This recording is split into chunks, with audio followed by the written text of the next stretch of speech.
Hello friends, welcome back to our channel. आपका अपना CA. हमारे जो इनकम टैक्स पेयर्स हैं जो जिनकी ऑडिट नहीं होती है उनके लिए रिटर्न फाइल करने की जो ड्यू डेट है वो 31 दिसंबर है।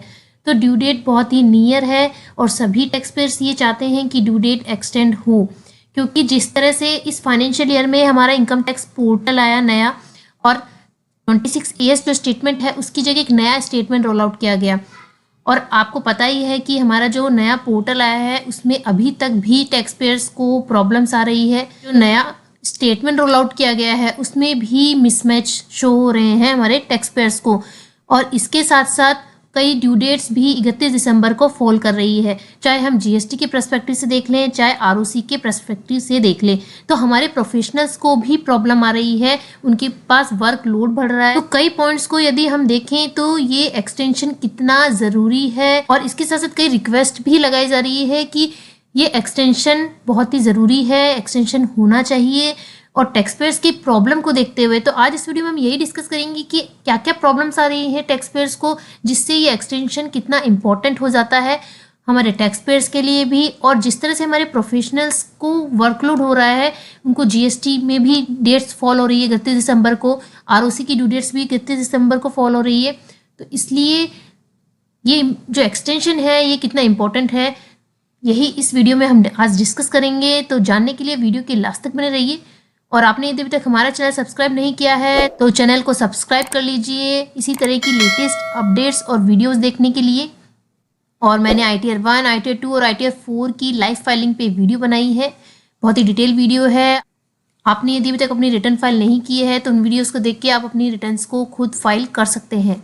तो अब हम सबसे पहले ये देखते हैं कि जो हमारे इनकम टैक्स का पोर्टल है उस पर जब टैक्स पेयर अपनी रिटर्न फाइल कर रहे हैं तो क्या क्या प्रॉब्लम उनको फेस करनी पड़ रही है, जिसके कारण इस इनकम टैक्स की रिटर्न की ड्यू डेट्स का एक्सटेंशन बहुत ज़रूरी हो जाता है सभी के लिए। तो सबसे पहले तो फॉर्म 26AS और जो हमारा एनुअल इंफॉर्मेशन स्टेटमेंट है, दोनों को डाउनलोड करने में टैक्स पेयर्स को बहुत ही प्रॉब्लम आ रही है।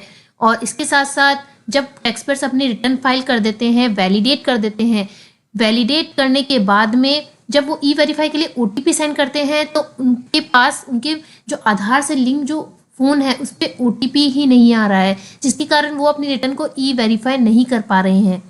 और कई टैक्स पेयर्स को तो वो वैलिडेट जब कर रहे हैं तो उसमें वैलिडेशन करने पर उनको बहुत ही एरर फेस करनी पड़ रही है। और इसके साथ साथ DSC को रजिस्टर करने में भी टैक्स पेयर्स को प्रॉब्लम आ रही है। मेरे पास बहुत ही क्वेरी आ रही है कि उनसे जब वो DSC को रजिस्टर कर रहे हैं तो रजिस्टर करते समय प्रॉब्लम आ रही है, और टैक्स पेयर्स को बैंक को वैलिडेट करने में भी बहुत ही प्रॉब्लम आ रही है। उनको 1 मंथ से ज़्यादा हो जाता है लेकिन उनका जो बैंक है वो वैलिडेट नहीं हो पा रहा है न्यू पोर्टल पे, जिसके कारण वो इनकम टैक्स की रिटर्न ही फाइल नहीं कर पा रहे हैं। और यदि आपको अपनी अर्लियर ईयर की इनकम टैक्स की रिटर्न को व्यू करना है तो वो एक्सेस करने में एरर आ रही है, वो डाउनलोड ही नहीं होती है। यदि टैक्स पेयर्स ने अपनी इनकम टैक्स की रिटर्न फाइल कर दी है, मैं करंट ईयर की बात कर रही हूँ कि उन्होंने यदि करंट ईयर की अपनी इनकम टैक्स की रिटर्न फाइल कर दी है और जब उसको रिटर्न फाइल करने के बाद में वो प्रीव्यू के लिए उसे डाउनलोड करते हैं तो वो डाउनलोड ही नहीं हो पा रही है।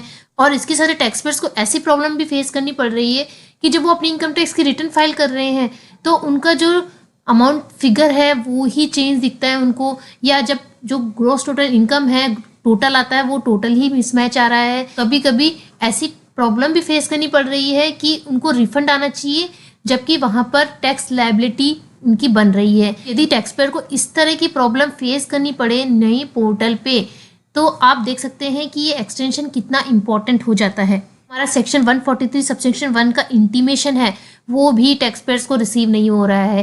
टैक्स पेयर्स को उनके मोबाइल नंबर पे मैसेज तो आता है कि आपको आपका इंटीमेशन भेज दिया गया है, लेकिन उनको मेल पे रिसीव नहीं होता है। तो इस तरह की प्रॉब्लम भी फेस करनी पड़ रही है टैक्स पेयर्स को। और इसके साथ साथ जो हमारा सेक्शन 154 का रेक्टिफिकेशन एप्लीकेशन है उसको फाइल करने में प्रॉब्लम आ रही है। फॉर्म नंबर 29B है उसको भी अपलोड करने में प्रॉब्लम आ रही है। तो इस तरह से कई फॉर्म्स हैं उनको अपलोड करने में भी टैक्स पेयर्स को प्रॉब्लम आ रही है। रिसेंटली एक नया statement annual information statement roll out हो गया है, और इस एनुअल इंफॉर्मेशन स्टेटमेंट में सभी तरह की इंफॉर्मेशन, चाहे आप शेयर ट्रेडिंग करते हैं, डिविडेंड से रिलेटेड इनकम, सभी तरह की डिटेल्स यहाँ पे अब शो होगी।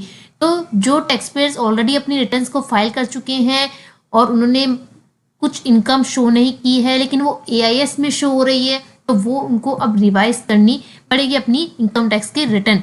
और जो AIS है वो 26AS से कई बार मिसमैच हो रहा है, या जो आप अपनी खुद की कैलकुलेशन करते हैं उससे वो AIS जो है वो मैच नहीं कर रहा है। तो इस तरह की प्रॉब्लम आ रही है। और AIS पे यदि फीडबैक देते हैं तो फीडबैक देने में भी कई टैक्स पेयर्स को प्रॉब्लम आ रही है। जो टैक्स पेयर्स हैं और जो प्रोफेशनल्स हैं उनकी कॉम्प्लाइंसेस बढ़ चुकी है। तो आप देख सकते हैं ये तो एक जनरल जो प्रॉब्लम्स आ रही है टैक्स पेयर्स को, वो मैंने आपके साथ शेयर करी। तो यदि इस तरह की प्रॉब्लम यदि टैक्स पेयर फेस कर रहे हैं तो वो अपनी इनकम टैक्स की रिटर्न कैसे फाइल कर पाएंगे। और ड्यू डेट नियर है तो इसलिए ये एक्सटेंशन बहुत ही इंपॉर्टेंट हो जाता है।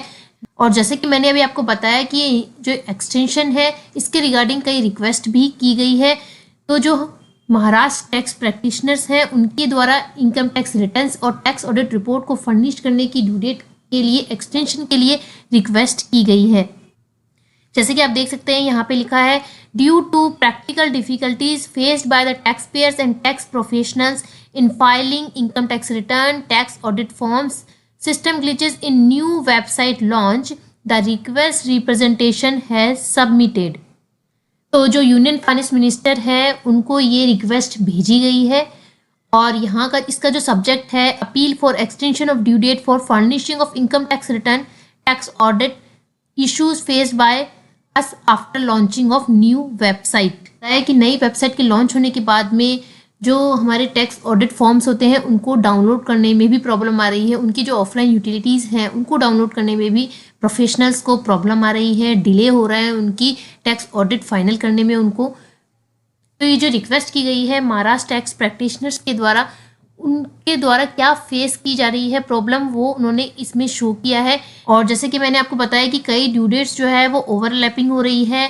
जैसे आप देख सकते हैं, due date for filing GST 9 and 9C for financial year 2020-21 is 31 December, whereas the due date for filing tax audit report under income tax act is 15 जनवरी रही है। और इनकम टैक्स के रिटर्न की ड्यू डेट जो है non audit cases के लिए वो भी 31 दिसंबर है। तो सभी ड्यू डेट्स ओवरलैपिंग हो रही है, तो इससे प्रोफेशनल्स का जो वर्कलोड है वो बहुत ही बढ़ रहा है। प्रोफेशनल्स है उन्हें ये भी प्रॉब्लम हो रही है कि दिसंबर मंथ में CA के एग्जाम्स भी फॉल कर रहे हैं, जिसके कारण जो उनके आर्टिकल असिस्टेंट्स हैं जो CA फाइनल है उनके IPCC के एग्ज़ाम भी फॉल कर रहे हैं। जो आर्टिकल असिस्टेंट्स हैं जो कि एग्ज़ाम में अपेयर हो रहे हैं वो अपने एग्ज़ाम्स के लिए उन्होंने लीव ले ली है, जिसके कारण जो हमारे चार्टर्ड अकाउंटेंट्स हैं उन पर वर्कलोड आ रहा है। और इसके साथ जो हमारे टैक्स ऑडिट फॉर्म्स हैं उनमें भी कई रिसेंट चेंजेस किए गए हैं। जैसे कि आप देख सकते हैं ये पॉइंट में लिखा है, CBDT has recently made various changes in tax audit form seeking additional information therein. Tax professional have to get acquainted to it. The information sought is required to be collected from the client or his accountant. सच जो scrutiny assessment है उसकी due date भी 31 दिसंबर के near ही है। जैसे कि आप देख सकते हैं G पॉइंट पे लिखा है, the due date of scrutiny assessment for assessment year 1890 and other scrutiny assessment under other section is 31 December. तो यहाँ बताया कि जो हमारा असेसमेंट ईयर 18-19 है उसके लिए यदि आपका स्क्रूटनी असेसमेंट चल रहा है तो उसकी ड्यू डेट भी 31 दिसंबर है। और भी कई अदर सेक्शंस हैं जिनकी स्क्रूटनी करने की जो ड्यू डेट है वो 31 दिसंबर है।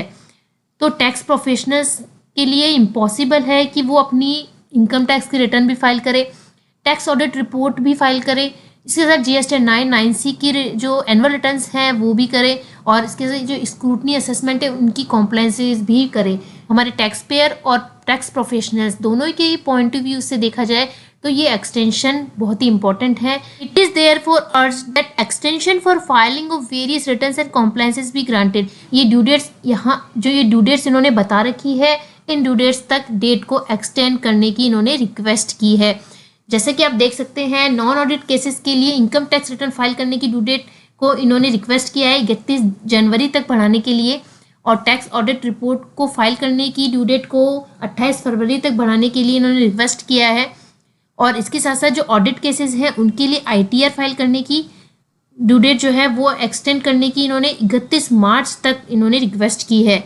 और जो स्क्रूटनी असेसमेंट की कंप्लीशन की जो 31 दिसंबर थी डेट, उसको 31 मार्च तक बढ़ाने की रिक्वेस्ट की है हमारे इन प्रैक्टिशनर्स ने। सभी जो प्रॉब्लम्स आ रही हैं इनको कंसोलिडेट करें तो इसका सॉल्यूशन यही निकलता है कि ड्यू डेट को एक्सटेंड करना चाहिए। तो अब देखते हैं 31 दिसंबर तक क्या CBDT के द्वारा डेट को एक्सटेंड किया जाता है या नहीं। इसके रिगार्डिंग कोई भी यदि न्यूज़ आती है या कोई डेट एक्सटेंड की जाती है तो आपके साथ ज़रूर शेयर करूँगी। जैसे ही कोई डेट एक्सटेंड होती है मैं अपने चैनल पे वीडियो के माध्यम से ज़रूर आपको शेयर करूँगी। तो आप हमारे चैनल को ज़रूर सब्सक्राइब कर लीजिए। यदि आप हमारे चैनल पे फर्स्ट टाइम विजिट कर रहे हैं तो चैनल को ज़रूर सब्सक्राइब कीजिए। आपको मेरे चैनल पे इसी तरह की लेटेस्ट अपडेटेड वीडियोस मिलती रहेगी। और आप मेरा टेलीग्राम चैनल भी ज्वाइन कर सकते हैं, मैंने उसका लिंक डिस्क्रिप्शन बॉक्स में डाल दिया है। और 1, 2 और 4 पे लाइव डिटेल वीडियो बनाई है, उस वीडियोस को ज़रूर देखिए जिससे आप अपनी इनकम टैक्स रिटर्न को खुद फाइल कर सकें। तो मिलते हैं इसी तरह की लेटेस्ट अपडेट के साथ। Thank you.